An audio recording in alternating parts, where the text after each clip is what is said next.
Good evening, and welcome to this week's Black Mental Health is Black Health.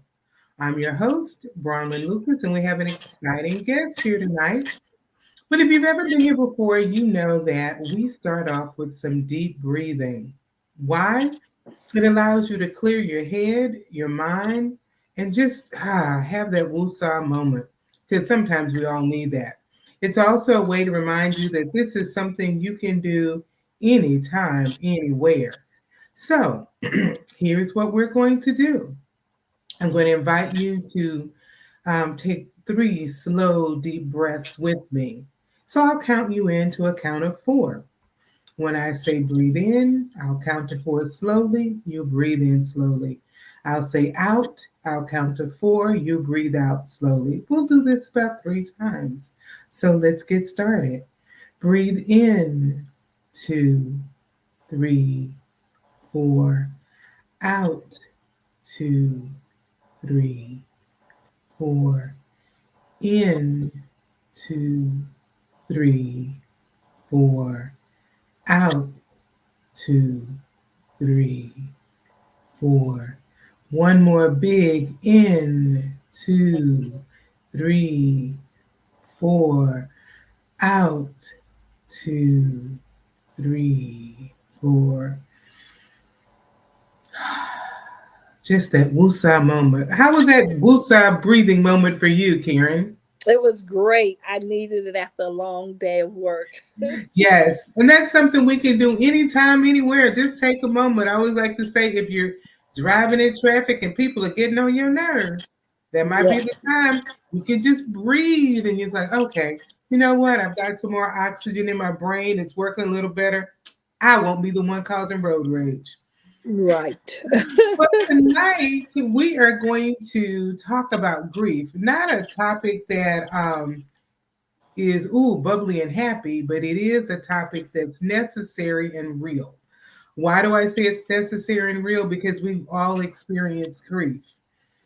And what I want to say before I introduce my guest, I want to talk a little about just grief itself. And one of the things I want to say first is when we think of grief, we think of, and we're talking tonight about grief of a loved one, grief of someone you knew. However, we can also grieve other things. You could grieve the loss of your job. Maybe you had this job for 20 years and you were let go, and your life and your identity was tied in it. You can grieve it.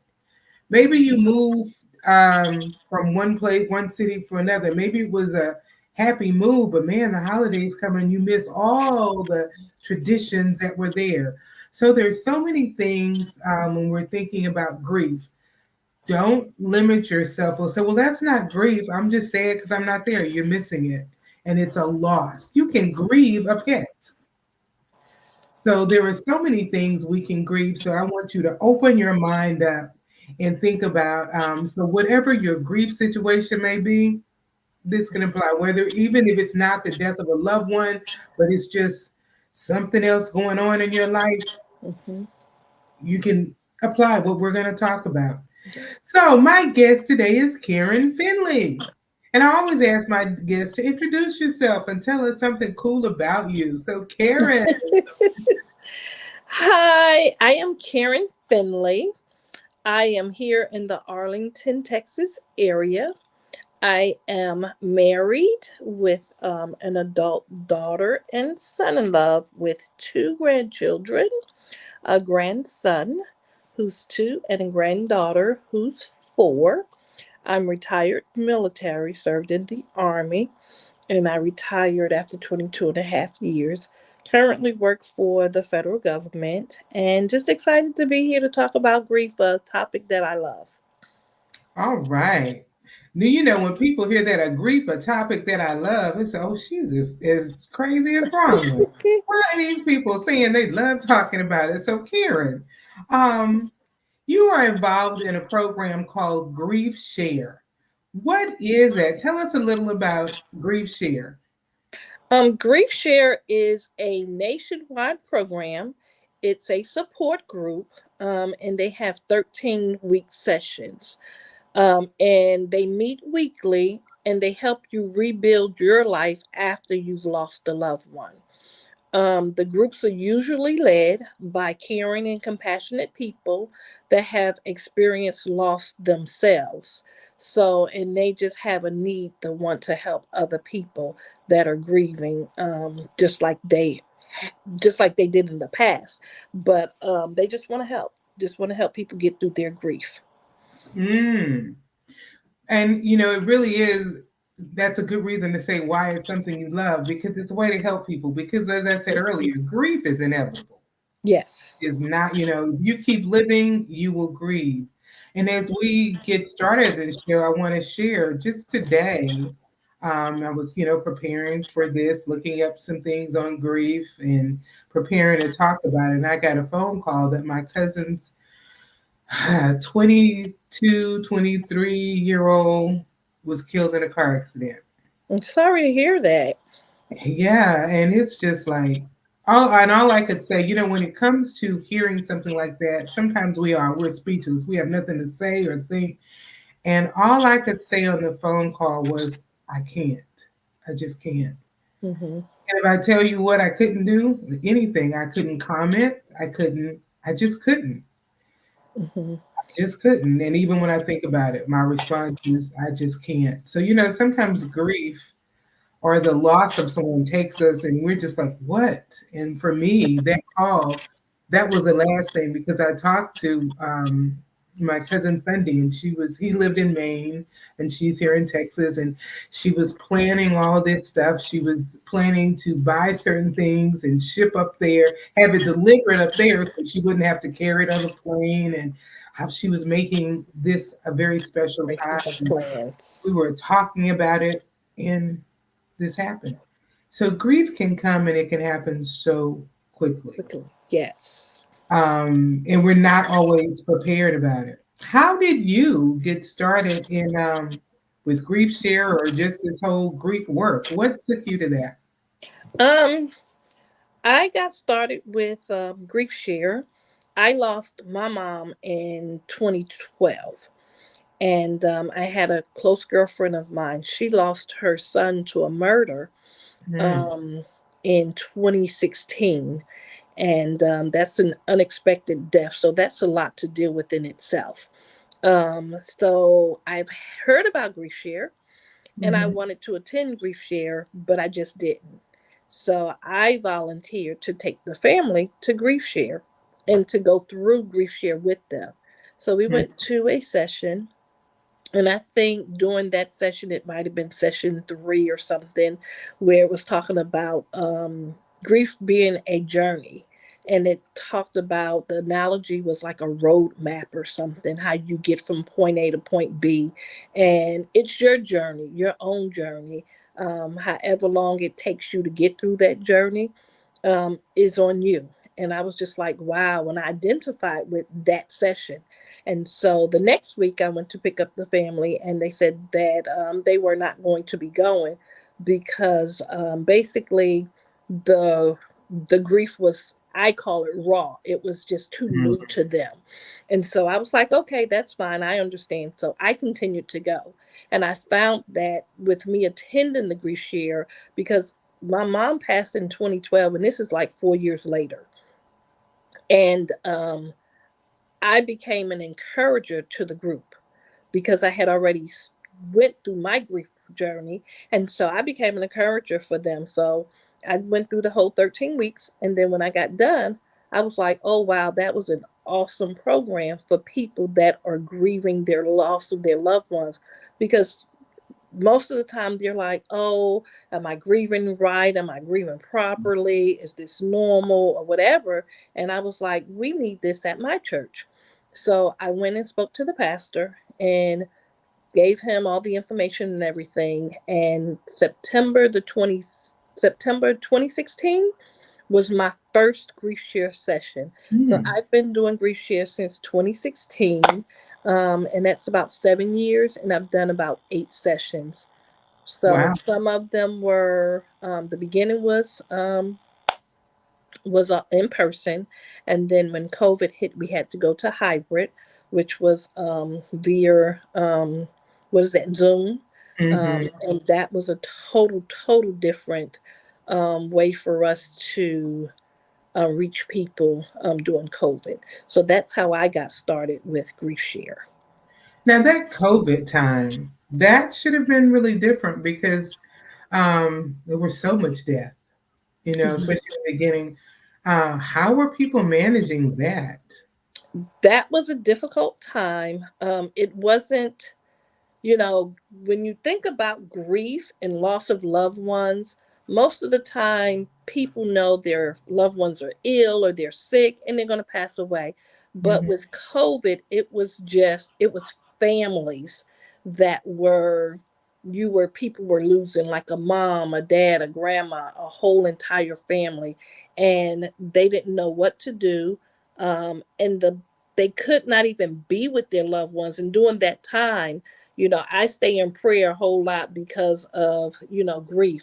But during that time, I was praying for the families to that there would be a caring nurse or a caring medical professional that would be with their loved ones because they could not be with them. At least have Mm-hmm. someone there with them in their last final moment. So that was my prayer. But I had a young lady, who a family that was affected, and it just devastated the whole family. But people deal with grief differently. Mm-hmm. One sister was just devastated and could not move forward in life, and then the other one was trying to take care of everything and continue to move forward in life until she realized, hey, i have to I have to go through this grief journey.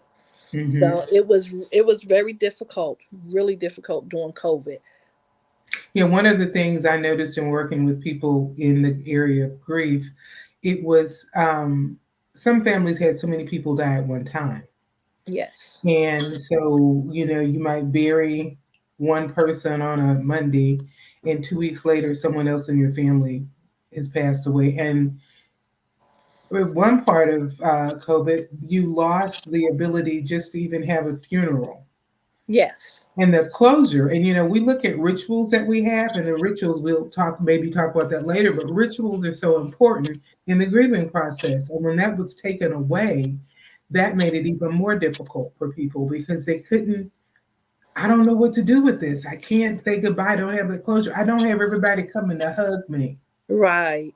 And so Right. that made that a really difficult time. And I am finding, even in my practice, people are still, um, that was just a loss that they still don't understand. And Hmm. by not being able to have that closure, it Yes. still impacts how they grieve. Yes, that personally affected me and my family. Mm-hmm. I lost my niece to, and it wasn't COVID, it was complications due to COVID. Mm-hmm. So and she passed due to complications of COVID, and I could not travel to be with my sister, and my sister is older. She is not the most fluent person to take care of business or anything, Mm-hmm. and I could not travel. Had I traveled, I would have had to stay in New Jersey for 14 days and then come back. So I had to help her conduct business and conduct the homegoing for my niece over the telephone with the funeral home. And that was hard for me because I knew I needed to be there with her. And Mm-hmm. then as far as the services was concerned, there was only they were only allowing 25 people, and that was it. Mm-hmm. Yeah, that was it. And then they could not go to the grave site. Mm. Yeah, they couldn't go to the grave site. So my sister still has some issues, like you said, from that, trying to deal with all of that. And it's just, just painful, just adds to the compound of emotions for grief. Right, because we have rituals around, so many things, and there are rituals Yes. around death. And COVID cheated us out of those rituals that we are accustomed to, so that even if it is an unexpected tragedy, Yes. there are certain rituals, and we go through that. When you think about the holidays, we are now. we are now in the holidays, and oh, it's great, it's wonderful, but it's not for everybody, because this is a time when, if that loved one was close to you, holidays can be a time when you miss them even more. So, Yes. so before we talk about the holidays, I wanted to ask, what are just some takeaways? What are some things you can say in general? And we'll get specific to the holidays, but are there some things you can say that maybe grief share has taught, or things you've just learned? I know one of the concepts that I remember, because I've gone through grief share, and one of the concepts I remember is the statement that grief, or the concept anyway, grief is a price we pay for love. Yes. Can you break that down and share what that comment actually means? The comment says that we grieve because we love someone and Mhm. we've had that experience to love them. If we never had the time or the energy or anything to be a part of that person's life, to have that experience, we would have no need for grief, none Mhm. whatsoever. But because of the love of the person and the experience that we got to experience with them, to be a part of their life, to be a part of their journey, that's why we grieve. And depend on who that person is in your life will depend on how deep that grief is for you. Mhm. Right. If I don't love you, I can't grieve you. Correct. You know, grief is a very personal thing. Yes. So it's very personal. And you're right. The more I love you, the more important you are. The more you were part of my life, the more I'm going to grieve you. Are there any other concepts or takeaways from grief share? I would say with grief, and going through grief, one takeaway would be to write a grief letter. When it comes to grief, we don't know what to do. We don't know how to think. It just overwhelms us. And people are trying to help us and love on us, but we don't know what to say and how to do anything. So I recommend writing a grief letter to them to let them know what you need from them. You know, hey, right now I don't need anything, or I need you to come and sit with me for 3 hours, or I may need someone to go do grocery shopping for me. Write a grief letter to family and loved ones and friends and let them know exactly what you need from them so that they're not coming to you and you're not able to tell them what it is that you need from them. Um, And you know, I'm going to comment on that. And the flip side, be ready to be open, because sometimes we might yes. have an idea. I know what you need. I know you need me here. No, I need you just to give me some space right now. Or maybe I do need you just to be here. And sometimes that being here isn't even about a conversation. It isn't about anything. It might just be there to sit. A friend of my younger sister, who she has passed away, and this friend of hers called it the ministry of presence, where you just Mm, present, you just there. yes. Yes. And I can think recently a friend's daughter died, and it was unexpected. And I was at the house. I cleaned out the refrigerator. We sat and we just talked. Mm-hmm. It wasn't about doing anything. It was just being there listening, Mm-hmm. Yes. just sitting. And we have to know just how important that is. Sometimes it's just to sit, Yes. be Just to there. be in the presence where Mm-hmm. someone is there with you and you don't feel alone and you're going through this by yourself. Mm-hmm. Because it Yeah. can be a very difficult time. You were going to tell me another takeaway, but I wanted to comment on that one. So, what other takeaway? The another takeaway is stay connected to God.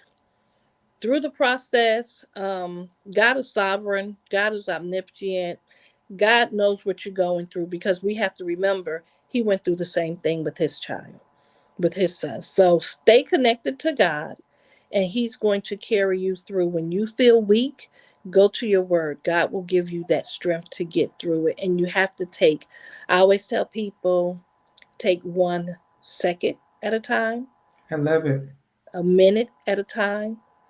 That's going to turn into an hour and then a day, a week. And then before you know it, it's going to be a year that you're going to look back. to say, wow, look how far I've come in my grief journey. But you have to lean into the pain, you have to press through the pain, and you're going to have to go through it in order for you to get your healing to walk through this journey. Talk about that leaning into the pain. Explain that. When I say lean into the pain, that means you have to embrace it. We may not like it, but you have to embrace the pain, and then you have to lean on others.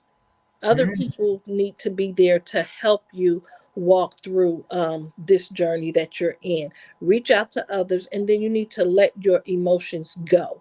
Don't hold them in, because grief is like a ball of emotions. It can go from happy to sad to anger to denial. So grief has a whole bunch of emotions that you will go through, and when you're faced with them, just let it go. Just go with the flow, because you have to go through the pain in order to get to your healing. I know one of the things I tell my clients is own your feelings. And so Mm, grief, depression, and anxiety are some things that I focus on. And when I, say, yeah, you need to get that depression, hold it, own it, mhm, get that grief, that anxiety. And the reason I say mhm. you need to own it, if it's mine and I own it, then I can decide what happens. Right. As long as you're ignoring, no, I'm good. No, I'm good. I'm really not grieving. I've made it through that, and we're talking 3 days out. I'm good. No, okay. When you're ready to own it, you can do Yes. something with it. So I agree. We have to own it Mhm. and take it. I want to go back to something you said. You said, we should lean and depend on God during this time. What do you have to say to people who become angry with God as part of their grieving process? Um, People do become angry, and um, you know, I always say you can ask God why, but not question God. We never want to question God, because He knows all things, and He's sovereign in all things. But it's okay for you to be angry at God. They talk about the word lament. Lament means that you're just crying out to God and you're just asking Him questions. It's okay to do that, and in due time, God will answer your cries. He will hear your cries, but it's you just can't sit there and just harden your heart against God because of what has happened. Your loved one is gone or whatever. That's not what the lamenting is. You continually cry out and cry out and cry out, and God will open your heart to help heal that wound that is there. But it's okay. And people think that it's not okay to be angry with God. It's okay to be angry with God. You just don't question why He has done what He's done, because He's all sovereign. He knows what He's doing. And when I think about the idea of questioning God and questioning God or being angry with God, a lot of people say, you can't be angry. And I say, here's the deal. We really are. That's the emotion we're Yes. experiencing at that moment. And to say that I can't do it, well, then I'm wrong. God knows what you're thinking, feeling. Yeah, and he knows you. He made you. So He he made created you. you. He knows where you're going, and Yes. he can take it. His shoulders are Mhm. big enough to say, "Okay, what's going on?" And that, to me, is part of owning your emotion. And if anger is part of, which is part of the grief process, is anger, and it can be directed in many different ways. And if that's Yes. part of it, that's part of it. And we do have to walk through it. But I know a lot of Christians say, "Oh, you can't be angry with God. He gave us his emotions." Right. Even in Ephesians, it says, "Be angry and sin not." Do not. So, Yes. okay, but it says what? Be angry, because that's part of life. Just don't turn it into sin. But yeah, we can Right. be angry, and I always like to point that out. Yeah, you can be angry, and you will be. You may be you just may that's what you're feeling, and that's okay. Be Yes. angry, because I'm Yes. mad. That's why I don't Yes. like it. I just don't like it. And Um, you can be honest and open with God at any time.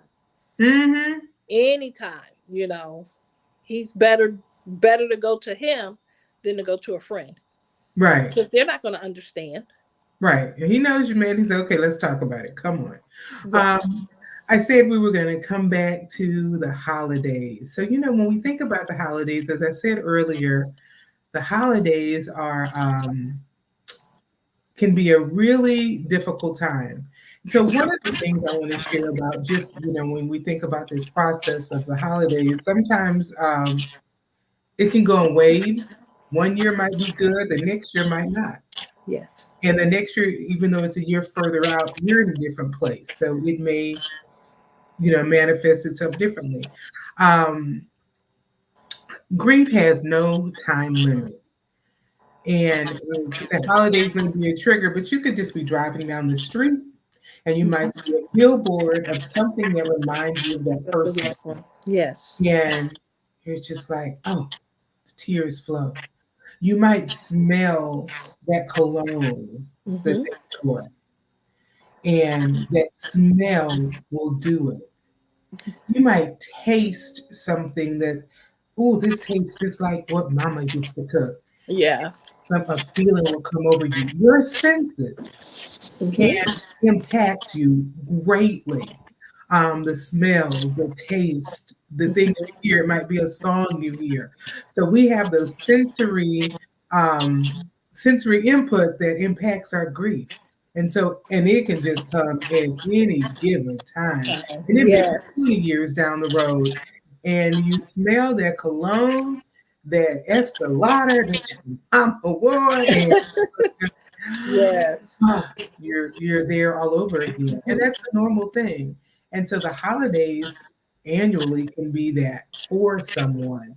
And some people, it might not be that first year. You think, okay, it's the first year without that loved one. You're going to be devastated. You might do well the first year because you're expecting it.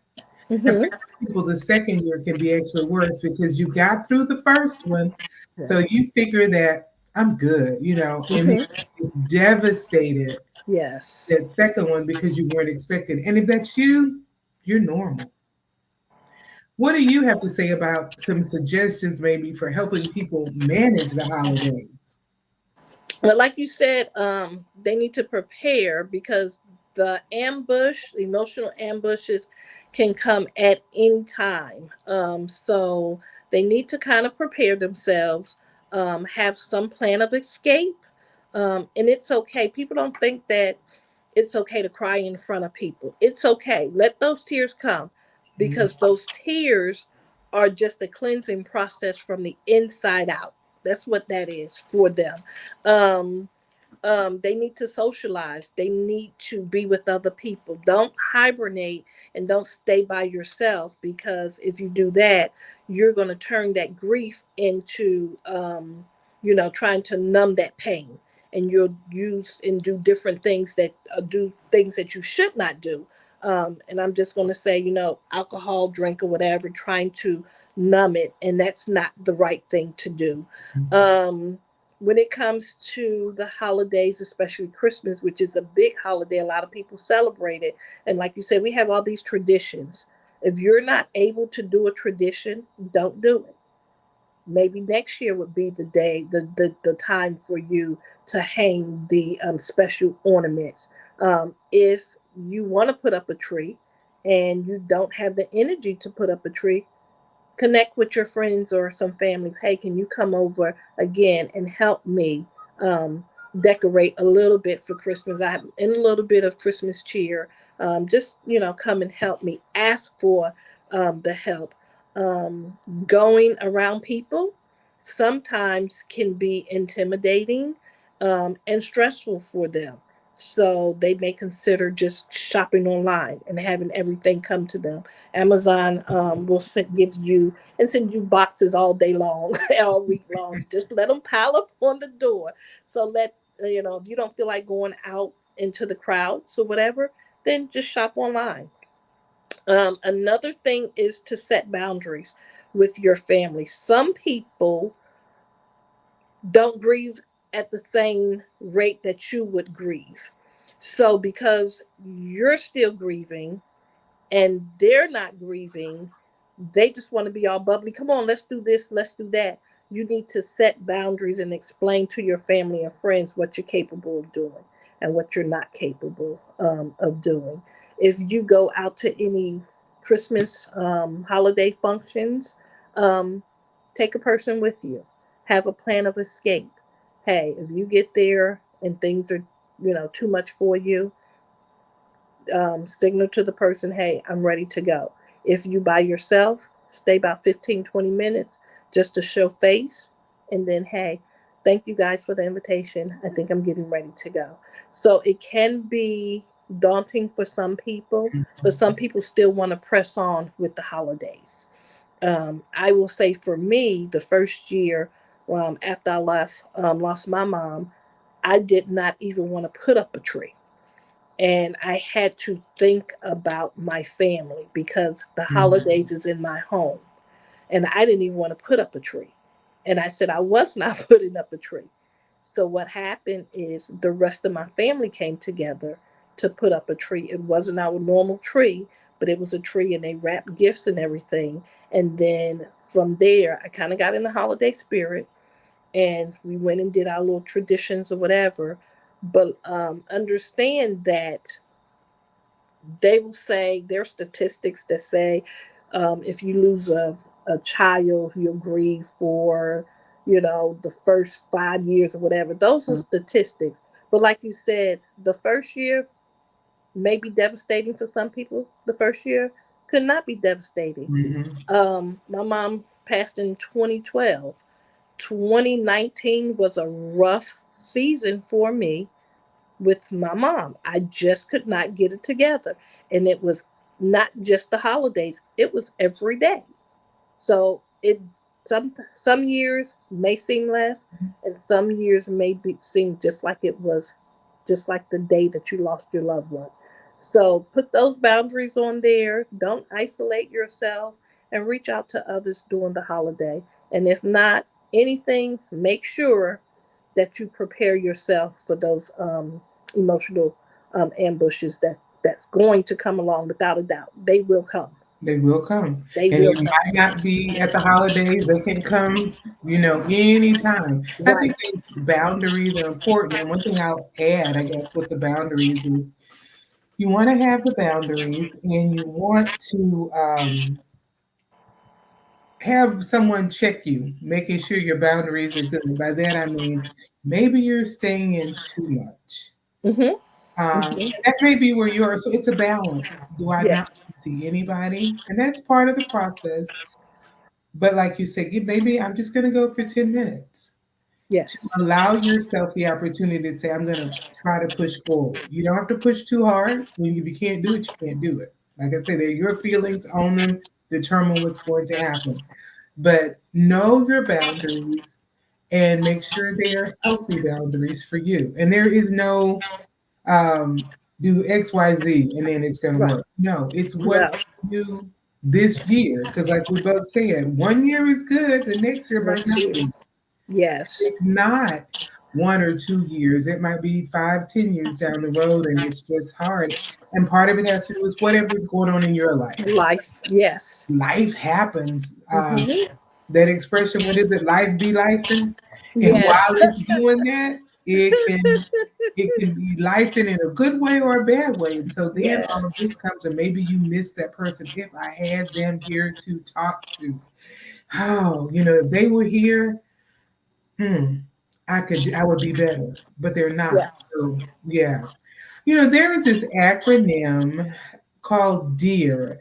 It has to do with helping you. What is that? And tell us about it. The acronym DEAR stands for drink, eat, exercise, and rest.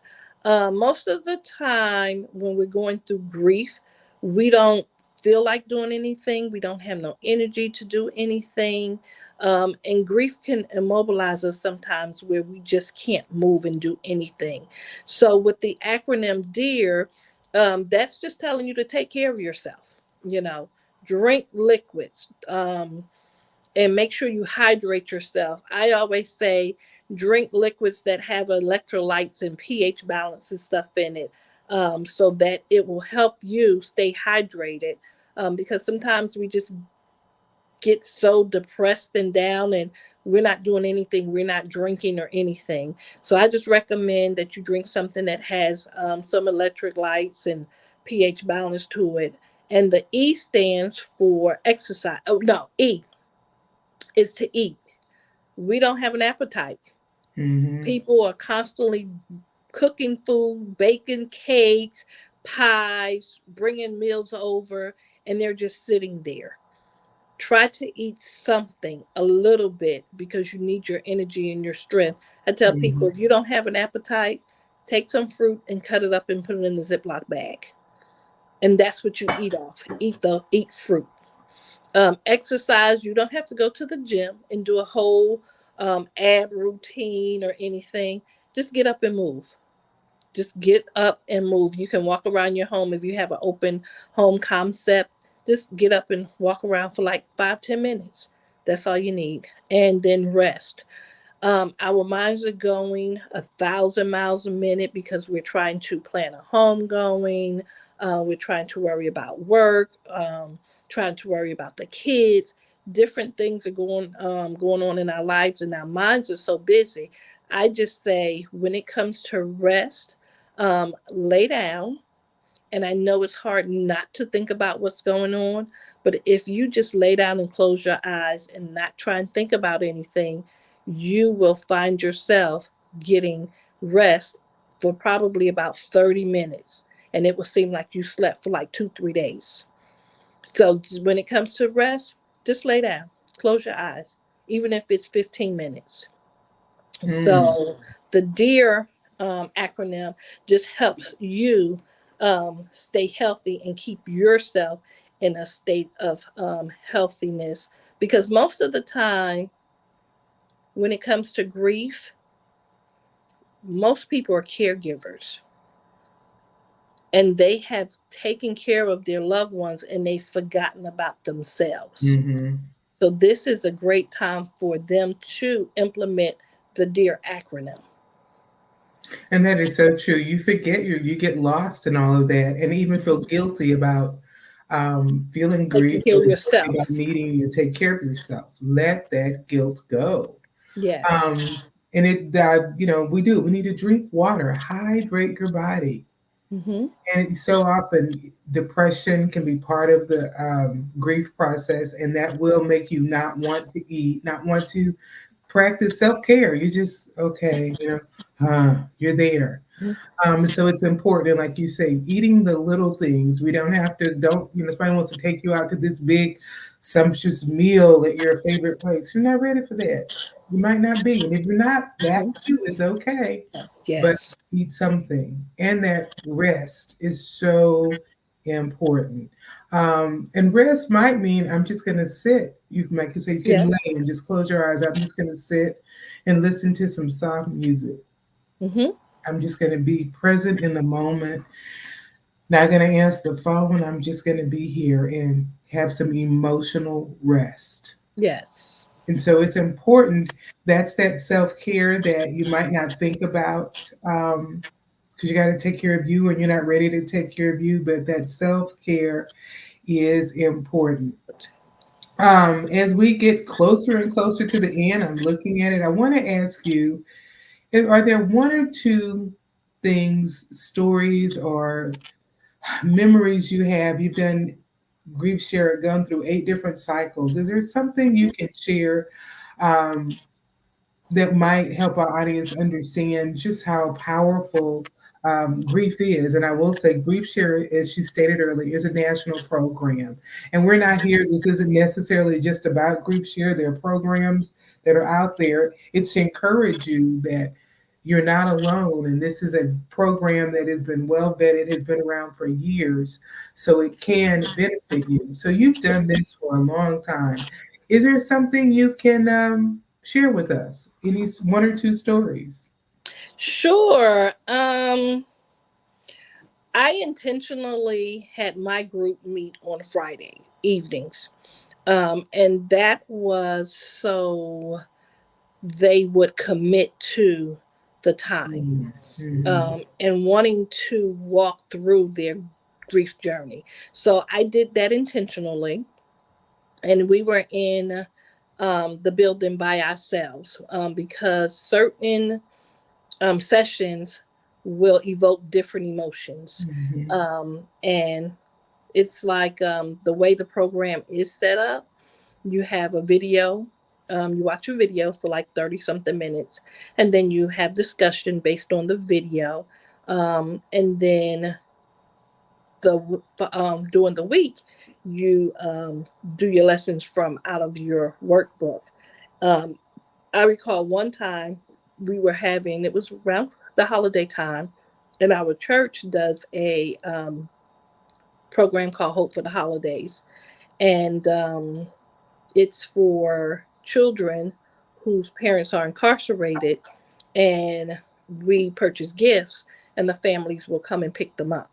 So it was a Friday night, and we were having grief share, and our pastor was out there, helping them give away the gifts. Um, and he came to just check in on us to see what was going on and how the class was going. And when he came, actually, we were ministering to a young lady who had just was broken with grief. And I think I may have had about 7 8 people in the class, and we were just all over her, just praying for her, just over her, just praying over her. And my pastor saw that. And we were there maybe till about 9 o'clock at night, and we just let, there's no specific time, we just let the spirit have its way.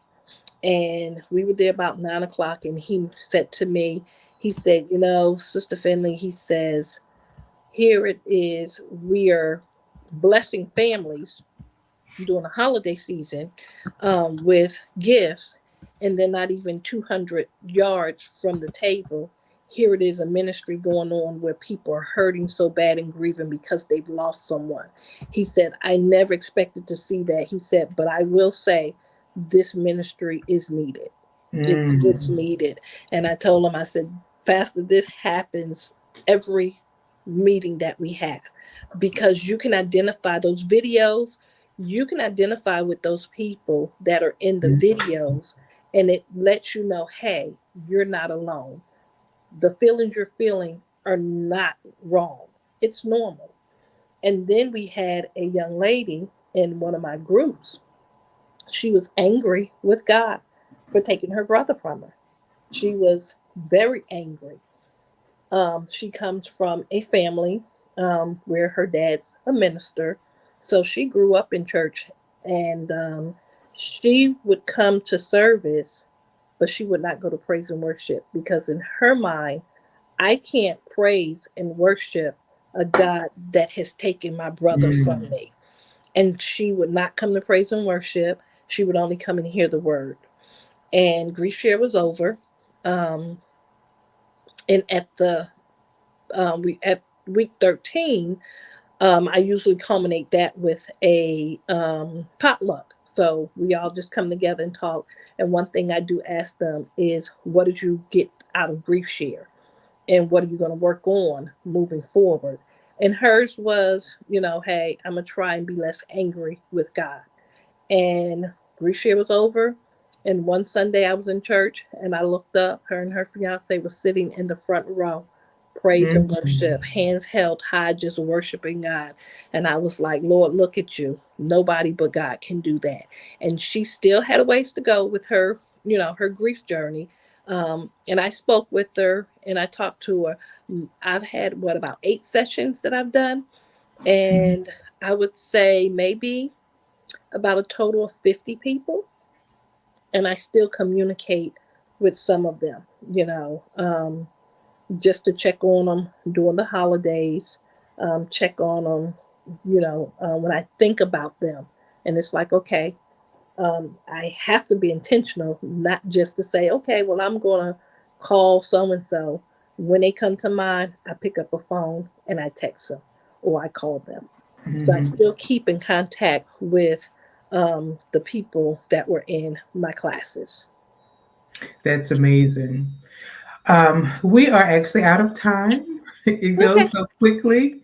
And there were just some comments, and those of you who are here, if you're not listening now, those who have lost loved ones, who that someone reminded, grief is a journey, grief is not a race, one step at a time, sometimes forward and sometimes backwards. Yes. You know, it is, and it's a journey. Yes. And a journey is not your just destination. A journey is just that it's that through, it's that passageway. And I always like to remind people that. Yes. As we end, I always like to end with a call to action, something that I challenge you to do as a result of, what you hear tonight.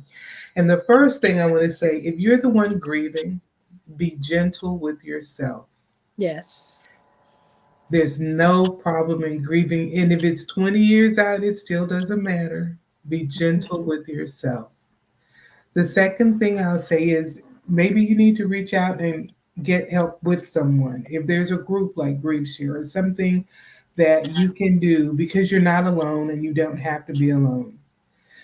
If you're not the one grieving and you want to be there for someone, be there for them in a way that they need, not in a way that you need. Yes. True. See what they need. Let them take the lead. Yes. And I always end with vote, vote, vote. Now, why are you talking about voting if we're talking about grieving? Well, if you think about, we talked about the way COVID was managed, how you vote impacted some of that as well. Mhm. Your vote can impact anything. So I always say, vote, vote, vote. It impacts everything.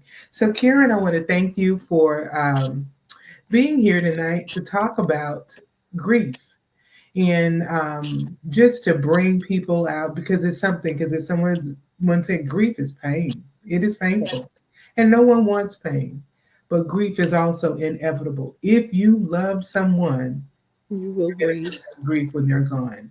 Yes. So to each of you out here tonight and those who listen later, I'm Bronwyn, the transformational therapist, here to help you become a better you. Reach out. You can find me on the web at ablecc.org. And once again, Karen, thank you. And the rest of you, I'll see you next week. Okay. You're welcome, Bronwyn.